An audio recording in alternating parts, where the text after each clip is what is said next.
Now, it's not all zillions and trillions today. In South London at the Fitzroy Lodge Amateur Boxing Club in Lambeth, it's just across the Thames from the House of Parliament anyway, there was an essential presentation today. It's always crucial when an amateur boxing club gets a few quid.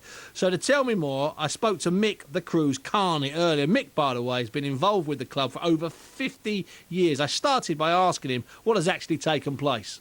The Stock Exchange Boxing Club, incorporating the Fitzroy Lodge, had their annual show, their 39th annual show, in November, and Placid Gonzalez, who's the chairman, who is a member of St James's Place Wealth Management, he's the chairman of the Stock Exchange Boxing, and every year they make a donation amongst many charities, and Fitzroy Lodge being one of them. And Placid being an old friend, and a guy called Steve Larkins used to box for the Repton, they've come up with a cheque for £12,000, which in this day and age is absolutely super. So, Mick, how important is a cheque for 12 grand for you for survival?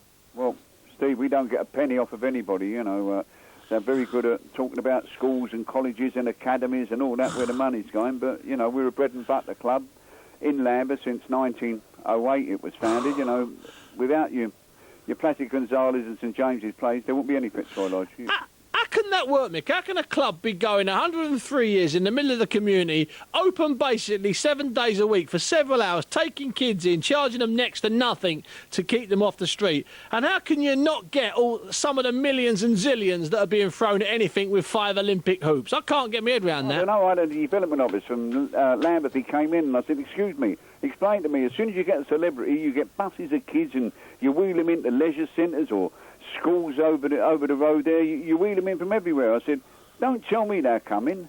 Don't tell me. Bring a celebrity here, open the door and it'll be full up.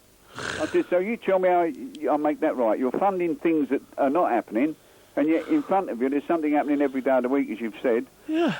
Nothing happens. And with a history, world champions, Cornelius Bozer-Edwards, world champion David Hay walked through the door when he was 10 years of age, countless British champions, Olympians. I just can't understand. And also, Mick, what amazes me is you're less than half a mile from the House of Parliament. How can you not manage to get a penny from that mob? I'm staggered by it. Yeah, no, it's really hurtful, Steve. It really, really hurts over all these years. You think you're fighting every week, and without the stock exchange, then we'll be looking like many other people. It's hard enough, but to get a major benefactor like that every year, we had a major company was going to do something, but in the end they were looking to work in schools and work with us. I said, well, we're not a schools club, we're a boxing club, and we work with kids. We don't have to go into schools. Kids come to us. There's no need going around preaching this company's project. In the end, I was very, very disappointed. We had a big publicity thing, and it come to nothing in the end. I can tell. And Mick, finally, but you do end up with kids that have been excluded from school, don't you? You do end up with kids who've got nowhere to go. Yeah, you've got Adam and Mark Wright that work with these kids, and they work over the road with some problem kids, and